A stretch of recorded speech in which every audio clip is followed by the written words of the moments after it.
When you truly become comfortable in your own skin, that's when you become a more potent, authentic, and influential communicator. Why do you think storytelling is important? The storytelling is 100% something I focus on. It's just a part of a larger puzzle now, or a larger body of work. But stories are important for so many reasons, man. What is the excuse that we make for the reason why we don't do the thing? Have the podcast, write the book, run the business. So the 5 habits, number 1 is transform your internal story. The second is ask conscious questions. The third is unearth your charisma. I think it's really interesting, right? Because a lot of the conversations I've been having the last couple of months has been around done is better than perfect. I'm a multifaceted human being. I'm not just one thing. And often labels can lead us, man, to shrinking, playing small and saying, I am this. But what if you're more than this?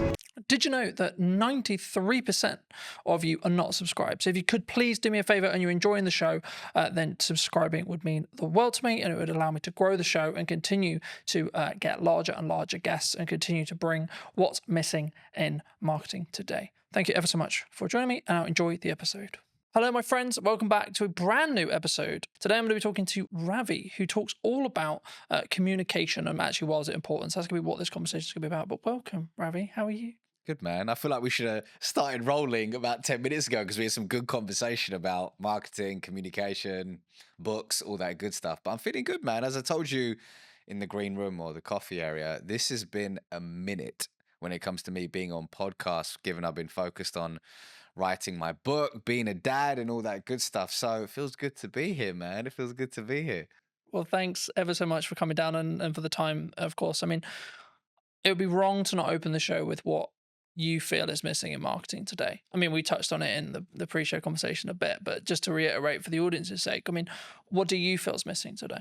When you asked me this question beforehand, giving me the material to prepare, I had to sit with this. And I had to sit with this for quite some time because I didn't want to give you a generic answer or one that's been heard before. And the one word that came up for me was intentionality. And actually, that's not just in marketing, that's in life right now. Intentionality. I mean, if you just scroll on social media, log on to LinkedIn, log on to Instagram, whatever it could be, there's an addiction to instant gratification, meaning, okay, I want to grow my follower account now. I want to achieve XYZ now. And as a result, I may put out AI content, which feels perfect, which feels like it's going to connect with people. But the truth is there's a disconnect because perfection doesn't exist, man. Perfection doesn't exist, and imperfection equals connection. And our intentionality behind things, our death grip on our desires, and the instant gratification that comes with it, it's just leading us to this place where, and it's funny to say this, the bar is so low in some senses that the number one way to stand out is by tapping into human connection. I think it's really interesting, right? Because a lot of the conversations I've been having the last couple of months has been around done is better than perfect. And I think that sometimes we look at the podcast idea we have, we look at the event idea we have, we look at the business idea we have, look at the book idea we have, etc. And we think, yeah, I'll add that to the list. Yeah, I'll put that on my to-do list. Do you think people need to actually, is there a level of just you need to start doing stuff? Like you need to just choose one of them or two of them or three of them and say, I just need to do that? Because I think sometimes we put it on we kind of pin it up and we go, yeah, I'll get to that. But then we never maybe do. What's the question behind the question? I'm curious. The core, I think, is do people... So I guess what I'm actually asking there, and this isn't planned, so I've just come off the fly, but I think it's what is the excuse that we make for the reason why we don't do the thing? Have the podcast, write the book, run the business. Maybe someone's watching this and they're in their 9 to 5 and they're like, I've got that really business idea. I'm really passionate about X. But they don't start working on it in the evenings. They don't start because maybe they're worried about what people think, etc. These are the common answers I get. But is it just that? I'd say it could be many things, and I can't answer it from everyone's perspective. I can only answer it from my lens. And I would say the 2 things coming up for me are, number 1, fear, like we spoke about, where, I'll give you an example. I know of somebody who has a specific idea that they know they knew in that season of their life was in alignment. But there was always a reason why they couldn't pursue it. There was always, for lack of a better word, an excuse as to why they couldn't pursue it. And that excuse gave that individual the reason why, oh, I can't do it now because of X. I can't do it now because of Y. But what those excuses and what that narrative was grounded in was fear. So there is definitely fear.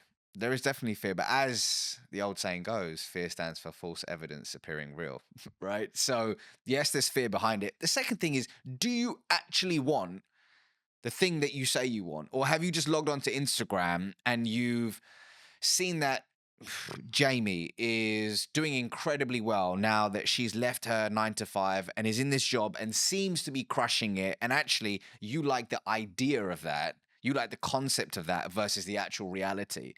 And is it your ego saying, hey, I want a bit of that? Or is it actually your authentic self? Is it driven from your authentic self? I don't know. But I think those are the questions to ask ourselves, because the truth is when you, this is my truth actually, when I'm deeply aligned with something, it has a meaning behind it, which means the imperfect action, the work or whatever it takes to achieve that, the excuses, the fear, it starts to move to the sidelines because you know that not taking action is going to cost you more. I think that's key, and I think people listening need to consider: is it keeping up with the Joneses, looking at the trend, etc. And that's why you want to be an entrepreneur. And I'm fortunate where I'm wrongly or rightly rapidly approaching 10 years in business, which is crazy in my head, you know. And I'm looking at it going, right, okay, so the odds here are like I've kind of done quite well, because the odds are that I think I looked up yesterday, I think about 25% of business, like 25% of businesses don't survive longer than 5 years. Really? Yeah. And I'm just thinking, why? And like from listening to what how you just answered the last question, I think for me the key is they weren't in line with, like, they weren't true. You know, they weren't willing to die on that hill or put the flag in the sand or etc. You know, I think entrepreneurship before COVID was cool, right? Because or even during COVID, when there was loads of money floating around and it was, quote, easier. I think that's when people looked at it and went, yeah, that's cool, let's do that. Oh, work life balance. Oh, free. Oh, I make lots of money and I get all the time and I get all the freedom. But now we're in a world where what most people I talk to, and I'm sure you've had it as well, which is like, well, this is just normal. This is what real business is. You know, things are harder. You maybe lose a client, or things are harder in the economy, etc., etc. That's just another day at the office. You know, and I think for me, I think that's where the true entrepreneurs will stand through. What do you think people get wrong though, in either that step or then how they communicate that step to their friends, their family, maybe the clients they want to work with, the market? Because obviously a lot of what you do is about communication, right? And that's why I want to focus on that, because it is your unique skill of expertise and etc. But I also think it's the most underrated one, because it's like, well, there's not much to it, Colin. You just have a conversation, right? Mm, mm. Well, before I answer that, to back it up for a second, you know what was cool when I was growing up was everybody wanted to be an investment banker. Everybody, there was like everybody would watch the movie Wall Street. Gordon Gekko, greed is good, and they were like, okay. And the movie American Psycho, Patrick Bateman, they're like, okay, I want to be an investment banker. And it's so funny how entrepreneurship is now the thing. Like, I think about my daughter, she's nearly 3. I think at 10, she's probably gonna. A YouTuber won't even be a thing then. I don't know what will be the thing, but it's crazy to think how these things move in seasons and how whatever is flavor of the month, people gravitate towards. The question is it in alignment with you and your goals in this season of your life? Ravi now with 2 kids under 3, married, is very different to Ravi in his 20s. Very different. But in answer to your question, so actually to back it up, is the question, what do people get wrong about communication in business, or have I missed or misunderstood that? What do you think people get wrong when they communicate what they're looking for, either in a personal relationship? Let's start there. And then maybe then going into a business relationship, and how we show up and how we communicate.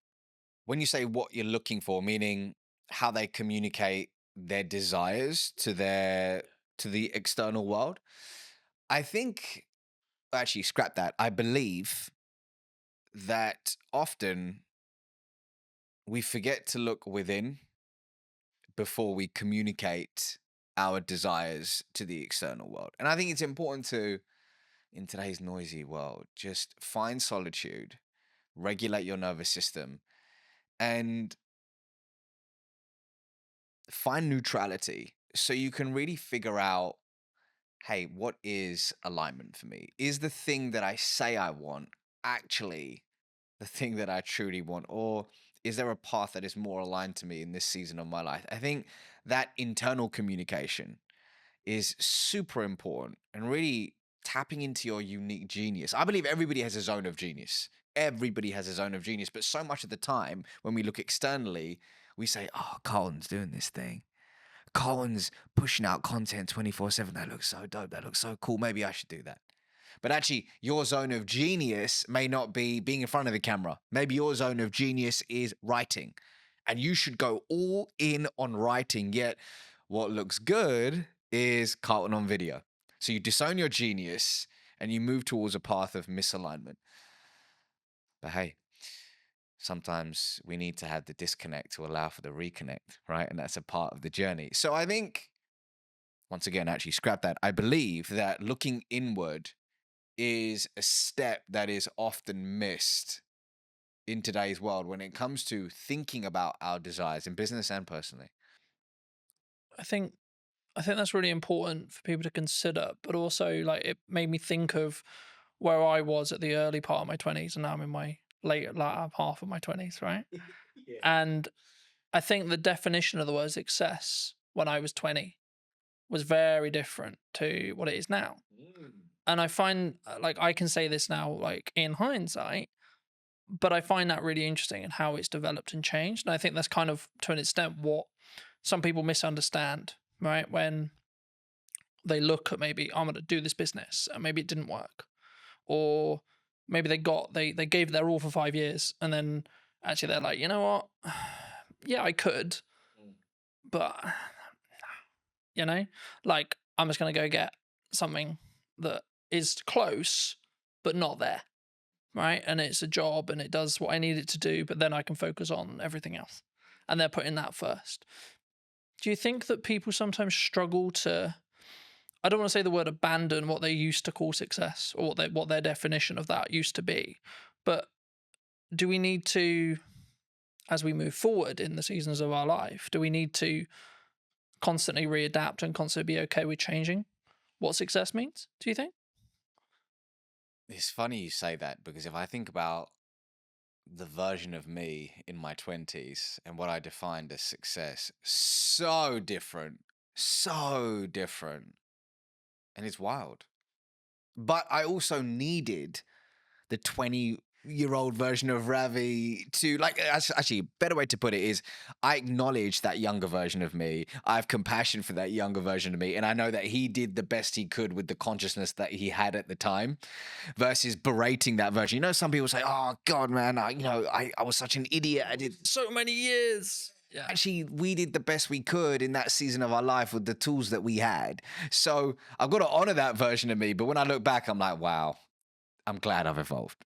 I'm glad I've evolved. And I think we do need to be comfortable with not labeling ourselves. We need to be comfortable with labels. I'll give you an example.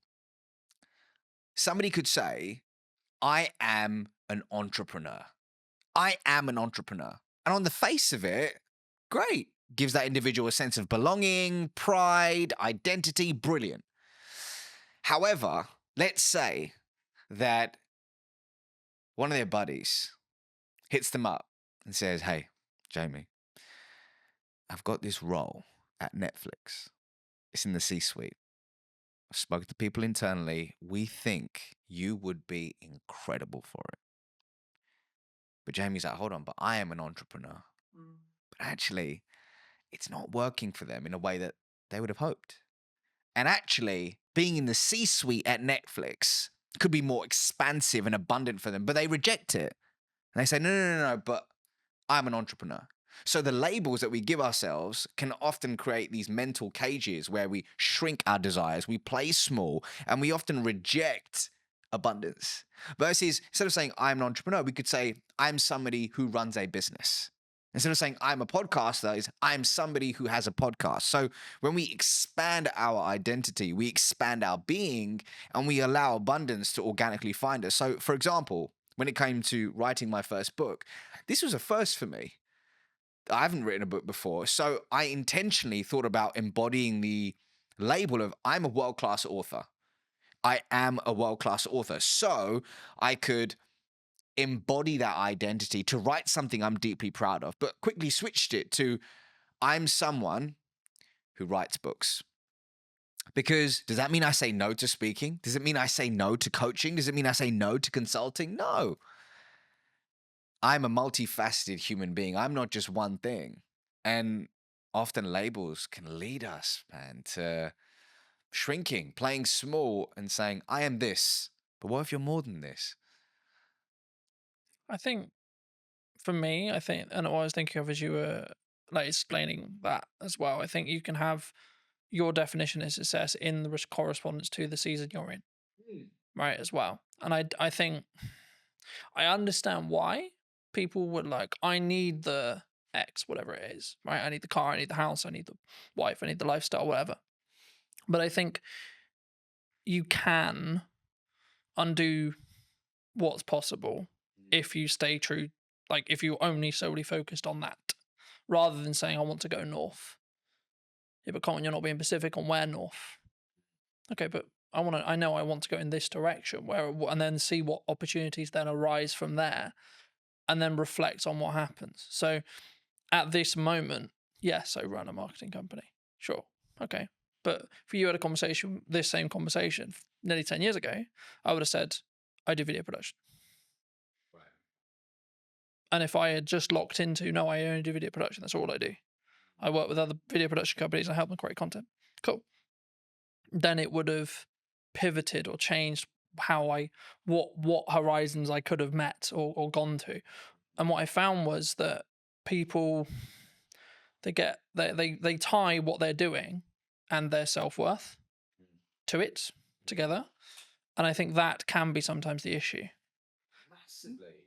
Because then you're tied to, like using your entrepreneur example, then you're tied to, oh, what if I'm not an entrepreneur? Now I'm lesser, right? Because that kind of implies you failed. And then to you, that means actually me as Colton has failed, not the company has failed, or not the company served its purpose and it got me to the Netflix role or etc. Colton has failed. Colton will not be able to win. Colton will not be able to be, quote, successful. Do you think we need to, is that a inner work thing that we need to do? If someone is listening to this and going, shit, that's me, they've tied what they are to them and their own kind of self-belief, self-worth, self-love. Two things are coming up for me. Firstly, picking up on something you said earlier. Something I talk about in the book, Inside of Habit 1, is about being fixed on the desire but flexible on the path. So let's say somebody says, I just want to generate more revenue. Broad, but more revenue, okay? And they have the idea that the path to get there is landing net new business. They build this whole team around it, but all of a sudden, this beautiful opportunity arises with their existing client base.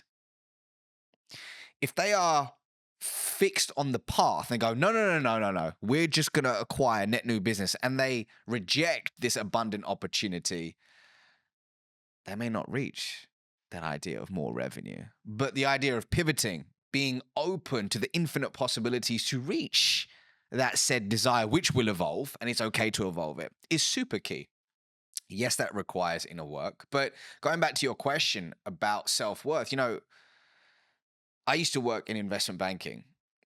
And one of the reasons why it took me a long time to hand in my resignation notice back in August 2016 is when I left that world, was I had pinned so much of my identity and self-worth to I am an investment banker. I'm somebody who works in an investment bank.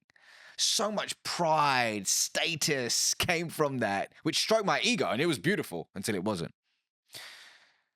But that experience, I'm so grateful for it, man. I'm so grateful for it. And it was, I believe that everything, this is my belief that everything's happening for you, not to you. Whatever you're experiencing right now is a lesson that you need to learn to be able to transform your identity into the human being that can receive and sustain their true desires. So somebody listening to this right now may say, man, I'm so annoyed that my team member or my employee just keeps doing this frustrating thing. They keep being late to work or they keep missing XYZ. And you're getting frustrated. Why can it not be like this? It is not fair, you keep saying. However, you may have requested from the universe, whatever your North Star is, that I want to be an influential leader. Well, you've requested it.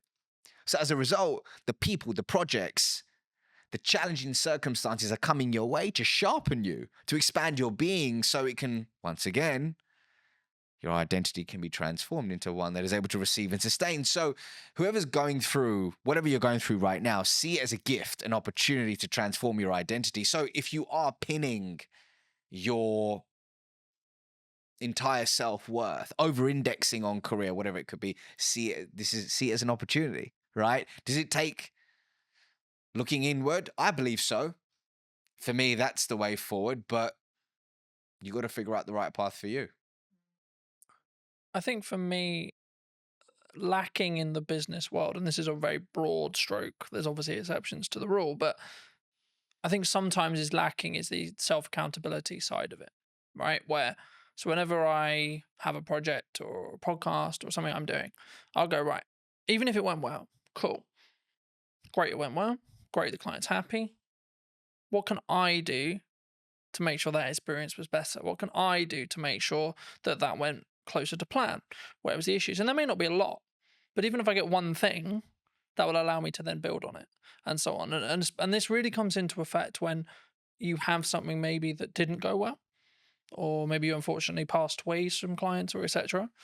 Which I think, from my perspective anyway, is part of if you're growing, right? If you're adapting and you're changing what you're doing, the clients that you and a client come together and you both want to go north at some point, okay? Then a period of time passes and they may want to then go east because you may have got them to that point. And at that point, of course, you're going to part ways. But I think in business, we sometimes struggle to think about, oh no, I have to have this client because they were my first client, or we idolize that person that we're working with or the organization we're working for, etc. Especially when you look at like my dream client list when you start out, etc. But the reason why I think it links here is because it's then how you show up. It's then how you communicate. It's then how you communicate A in marketing, but then B when you're having the follow-on sales conversations or continued client care conversations. Actually, do you think we need to take more accountability for that? As in the client needs to, some themselves, but also us as a provider. Accountability for what exactly? You mean that What we've done. Because I think it's very easy to go, oh, it's your fault. When something goes wrong, it's your fault. so just so I understand the question, is it when you're in a client customer relationship, something goes wrong, how does one react to it? Yeah. Or it could be just in general, like when you do, like, I'll give you another example. When you have an idea marketing wise and you go, right, I'm going to give my all to this marketing idea. And it doesn't quite go as well as you planned, for example. Oh, this should be this. And the reason why I never use numbers here is because they're all subjective to you. But, oh, we can keep pushing, we can do this, we can do that, etc. And I think for me, you have to sometimes tie the result from what you're looking to achieve in the respect to the amount of effort, because sometimes that result is lagged by 3-6 months. So everything I've understood in business is I do stuff now for the growth I want to see next year, or the growth I want to see in 3 months or 6 months. And just to frame it back into the question, when you look for the relationships that you want to create and have either in business or personally. I think they're very similar. Do you look personally, or would you recommend people look personally at looking for people who can take self accountability when things go wrong? Is the crux? So just so I'm receiving that question, it's in business when you're finding strategic relationships, is accountability an important Yeah, is it thing an that you important look for? element? Do you think moving forward? I'll give you an example. Inside of my business, something happened in the past 4 or 5 days, and there was a mistake made. And I spoke to a team member about it, saying, "Can you help me understand what happened with XYZ?" Now, they could have got defensive. They could have deflected and they could have completely disowned the part that they had to play in that situation. But you know what this individual said? They said, "I'm really sorry about this mistake. I truly own it. And here's what I'm going to do to ensure it doesn't happen again." And they provided a solution. Now, here's why I'm telling you this. That was the most beautiful response, which told me the story about the following story about this individual, that they have a character of intention. And it told me that moving forward, I can deeply trust them. And something I talk about in this book is that when it comes to trust, one way to establish it is through the 3 C's: connection, character, competence. In this imperfect moment, which is a gift, I got the opportunity to learn something about this individual that would have never happened if everything had gone perfectly. I learned that they're self accountable, and I learned that they're open to owning their mistakes. And they showed up with a character of integrity. It was brilliant.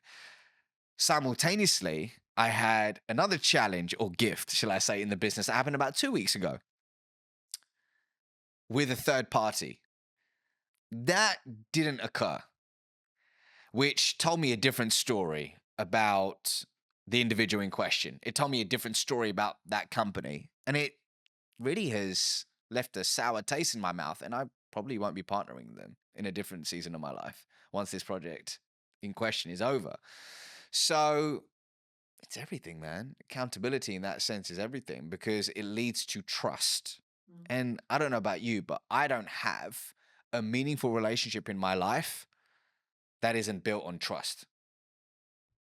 Yeah, I think I think for me, of course, everyone's really happy when it goes well, right? But Mm. the reason I wanted to go there is because of what happens when it goes wrong. Yeah. And I think what someone does, what a person does, what you do will tell you a lot about A, the person, or B, where they hold that relationship, Mm. right, with you, if it's someone else. And I think that's why I always look at, okay, let's look at what I could have done better, but then let's maybe look at where the other elements, because everything is a two-way dance, right? But I think in some ways, whenever we bridge that across in business as a whole or in personal, maybe we don't necessarily go into each relationship when it's a new business relationship or a new partnership, etc., without the I don't want to use the word baggage, but the residue maybe from previous relationships. I mean, do you think that people don't give themselves the time to reset sometimes? Like when it comes to either like you had a long-term relationship with a client and maybe you've got some other clients, but in that sector that you don't step back and say, okay, well, kind of building off that accountability question, you think sometimes we need to take that time to step away? Can you give me an example? Yeah. So let's say, for example, I worked with a client for a year, Okay. and for whatever reason, our relationship has ended. And I could, and again, it's kind of a level of privilege, of course, that can come from it, because if you're in the position where you can step back, it means you've got enough financial resource to survive at least for a period of time.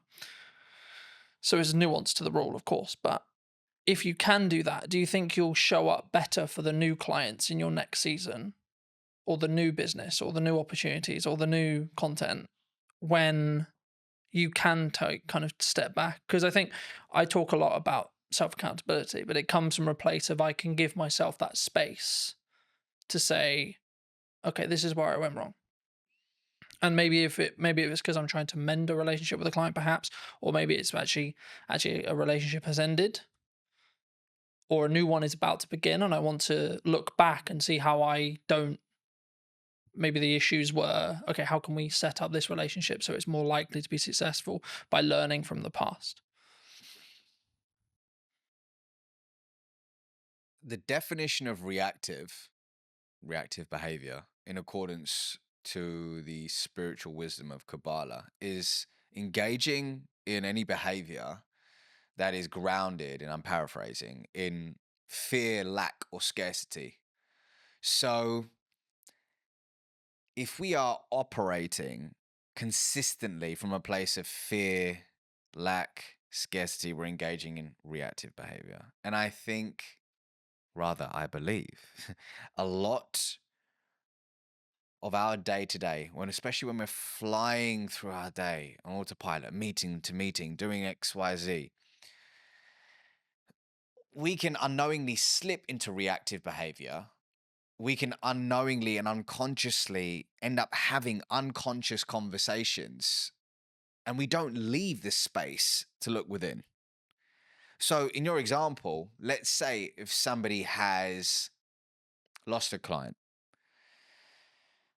and they haven't really sat back and said, okay, let's look at the facts here. And what part did I have to play in that? And truly owning it, then they're going to make the same mistake over and over again. And they won't have the opportunity to transform their identity into the person they need to become to achieve said desire. So, your point about self accountability is important, but it's all down to the fact that, if your calendar is just there's zero white space in it, and you don't have a personal practice in the morning or whatever it is in the day to ground yourself, it can lead to this unconscious behavior, which is a problem in today's world. Because in our conversations, one of the biggest problems is engaging in short term behavior that kills long term reputation. Do you think that people have too many busy things happening? They take too many meetings. They take too many opportunities. They don't know how to say no. I can't speak for everyone. I can speak for the clients that I've worked with. I can speak for the people in my world and through my lens and expertise. And what I can see in today's world is the addiction to being busy is real. And often work can be a form of escapism to run away from something we're experiencing, something we're feeling, or whatever it could be. However, I believe we've confused being busy with being productive. I believe that often the inability to say no isn't just, oh, I just love working on several things at once. I just love just chasing all these different things. But what's behind it? Is it your inner people pleaser who's struggling to say no? Is it a story that you're telling yourself of, I'm not enough, which is triggering, which is a launch pad for these behaviors? What's interesting is I heard a quote a little while ago, which is, stop setting yourself on fire to keep others warm. And in a different season of my life, that's what I did. I consistently set myself on fire to keep others warm.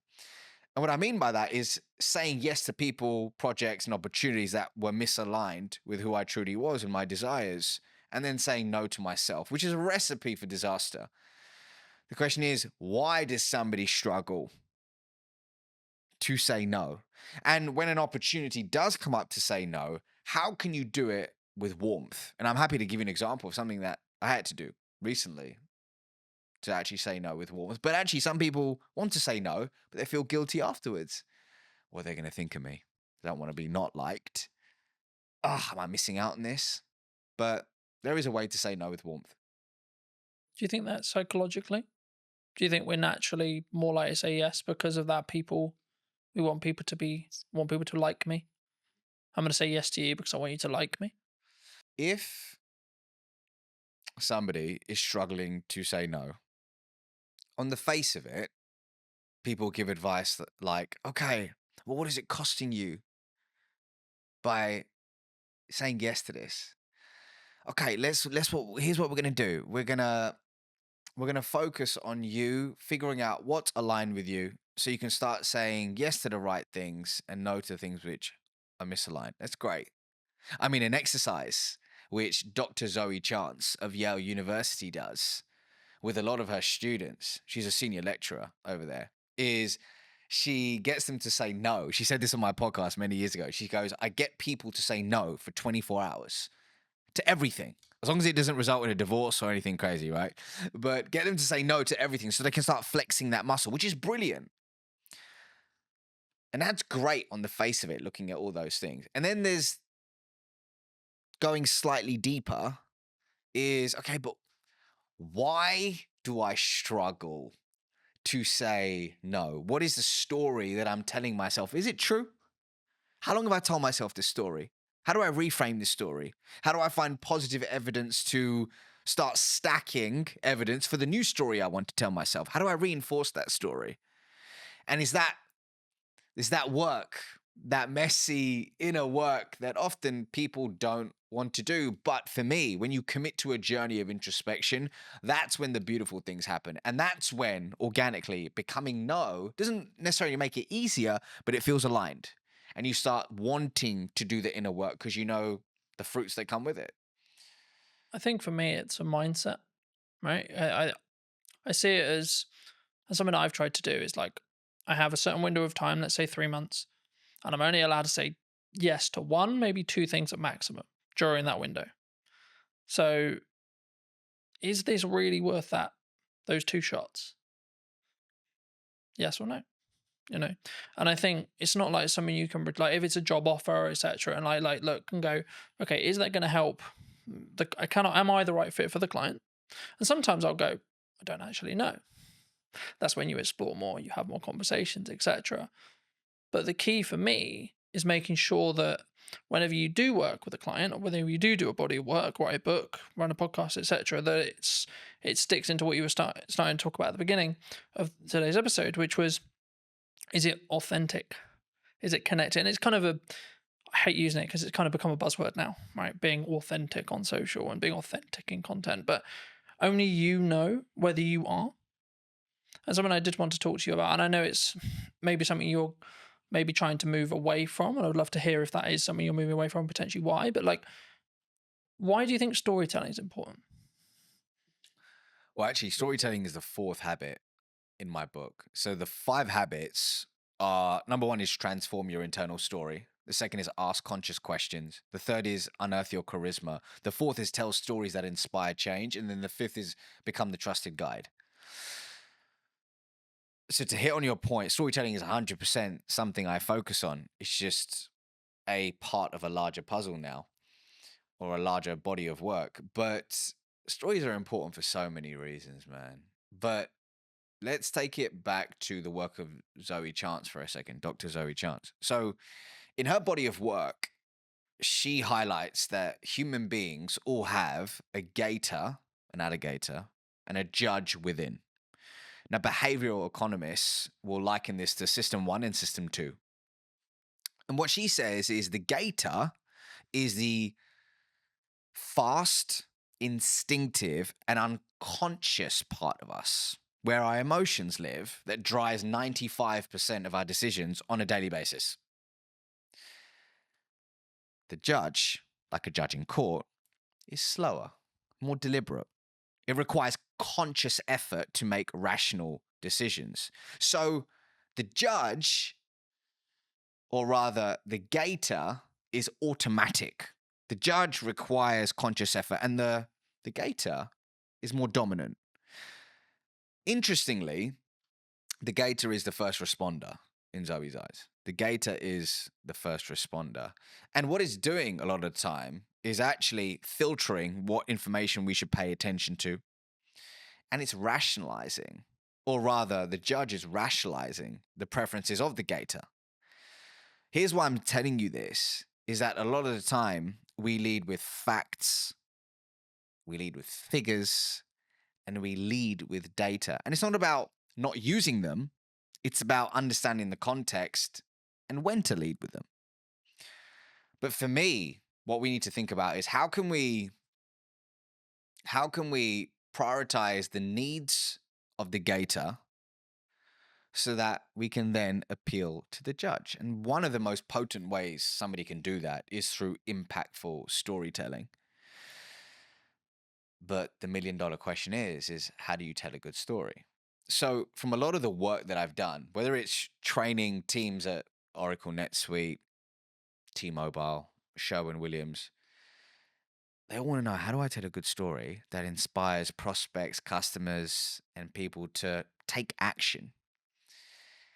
And through my work, came up with a checklist. I call it the Acorn checklist of what really a good story in a business setting needs to have. There's several things. There's hundreds of things that it could have, but if I just had to pick 5, it would be these things. So A of the Acorn checklist is actively interrupting somebody's trail of thought. So that's through an effective hook at the start of the story. C is your story should contain a story arc. And the story arc that I traditionally teach is the 4 C's: context, conflict, change, conclusion. And we can talk more about that in a second. O stands for organically adding business value. Does your story organically add business value? Because this isn't this one time at Bandcamp and you're telling a story and it spirals off to Pluto and it adds no business value. It needs relevance. It needs relevance. And then R stands for, does your story revive a 2-way dialogue? Not just talking at somebody, but does it spark a 2-way conversation? And then N, which is very important, does your story naturally, noticeably make the main character the hero, not you? And when you embody these ingredients, it really paves the way for somebody to tell a great story, which moves people. And hey, what are we trying to do when it comes to our prospects, our team members, our customers, our partners, or shareholders? We're trying to inspire change, moving them from a current set of series of behaviors, to a new series of behaviors. And change is hard and change is messy, but storytelling can start that process and make it stick. Do you think, because something that I hear from people who are starting out on video a lot is, yeah, that's great, but my story is really boring. My origin story is really boring. My day-to-day is really boring. I'm an accountant. I spend my life looking at spreadsheets. I spend my life looking at tax returns. I spend my life looking at paperwork. Is that true? It might be that person's truth in that specific moment. Is it, we gotta honor that that's their truth. That's their truth in this season of their life. However, is there validity in it? I don't know. I don't think so. Right? I'm sure we will be able to find cracks in the story that they're telling themselves. So I was recently speaking at an event called Atomicon. Incredible event, really cool business conference. And at the end of my keynote, this individual came up to me and they said, it's really interesting when you were telling stories about your kids and this and that or the other, there was humor in it. There was fun in it. It wasn't like, oh, I went through this immense pain and this happened and that happened. And that's what I struggle with. I was like, what do you mean? Tell me more. And they said, well, I'm struggling to craft my origin story because I don't have this huge moment in my life where, oh my God, I was down and out. I was at rock bottom and look where I am now. And for me, that's a recipe for disaster because it can leave you in analysis paralysis and forgetting that often the beauty is in the imperfect moments, the relatable small moments. When I came out on stage that day, I told a story about my daughter and how she was mimicking breathwork that I was doing in some season of my life. And as a result, it made me realize that how I do whatever I do in my life, she's going to mimic it. And my job isn't to tell her what to do, it's to show her who to be. That was the crux of it. But that came from a seemingly insignificant moment in my day-to-day life. So I think what it boils down to is creating a story bank. And I have a process for that, but creating a story bank where you're collecting these insignificant moments, figuring out which one of them can be transformed into a story and testing them versus sitting there trying to think of that one story and then going, I don't have it. I'm going to wait for it. And just doing nothing. So everybody has a story to tell. The question is do you have an intentional, going back to our question at the beginning, do you have an intentional approach to finding them, identifying them, and then delivering them in low stakes scenarios to test and tweak and iterate for high stakes scenarios? It's a real process. And I think it's something that you'll adapt as well. Like as you move through the seasons, right? Like you might not talk about the current season or the season you just come out of, but you potentially will talk about maybe season 1, season 2, season 3, etc. And I think for me that allows you to tweak and adapt and show that you're a non-finished article as well. Building off that, like my level of success at 20 was very different to now and will be very different in 10 years. And I think that's the constant thing. And the thing that kind of goes through the core of that is what's my improvement today? What's the 1% thing I can do? What's maybe the thing I heard from you today, or the thing I picked up whilst watching something, or the key takeaway from the book I just read, or etc. And I think sometimes we don't give ourselves that time. That's why I asked you about the kind of the busy schedule thing.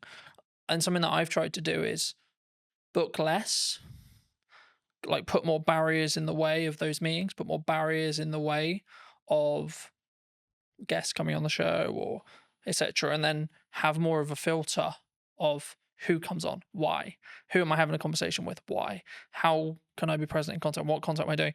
And the reason why I do that is because then I can be more present and more focused on, and doing less work means I'm more present in the work I'm doing. And it means actually I'll be more transformational, so to speak, to that client, to that customer, to that guest, etc. I hope, I believe, anyway, in that respect. But for those who've really enjoyed this conversation, where's best to reach out to you? Where can they get the book? That kind of thing. Yeah. So if you click the link in the description, I'm sure you'll put it in the description, but you can pre-order my book now, which is available on November 4th. And it's called Relationship Currency. And really what it's about at the core is teaching people in any conversation how to build trust, cultivate authentic relationships, and master the art of communication along the way. So, hey, if this conversation has aligned to you, then pre-order a copy and I'll see you on the other side. But otherwise, I'm on LinkedIn, YouTube, Instagram, TikTok, all the places, just at the Ravi Rajani, and you can find me there. Magic. Thank you so much for coming on. And if you were going to talk to either yourself 5, 10 years ago, or someone who's your junior, what advice would you give them? About life, about communication, because I could take this so many places. Wherever you want. Let's stick to communication. And I would say the following. I would say you can listen to podcasts like this. You can watch videos. You can absorb books, courses, and all that good stuff. But if you truly want to be able to communicate with influence and with intention, it doesn't begin with that. It first begins with a journey of introspection. And for some people, that can mean seeing a therapist. For some people, that could mean journaling, seeing a coach, or speaking with a friend where you can speak freely and remove the mask. But here's my truth. When you truly become comfortable in your own skin, that's when you become a more potent, authentic, and influential communicator. So start within and then look at all the cool stuff, such as the podcast and the books. But hey, if you can't look within first, there's no hack, gimmick, or trick that will save you. Thank you ever so much for the time, ladies and gents. I hope you took value from this episode, and thank you for coming and Thank you. spending the time with us today. And I will see you very, very soon. If you did enjoy this conversation and would like to hear what's missing in marketing, probably tomorrow or today, then be sure to be subscribed. I'd love to hear what you think in the conversation down below. And I'll see you very, very soon.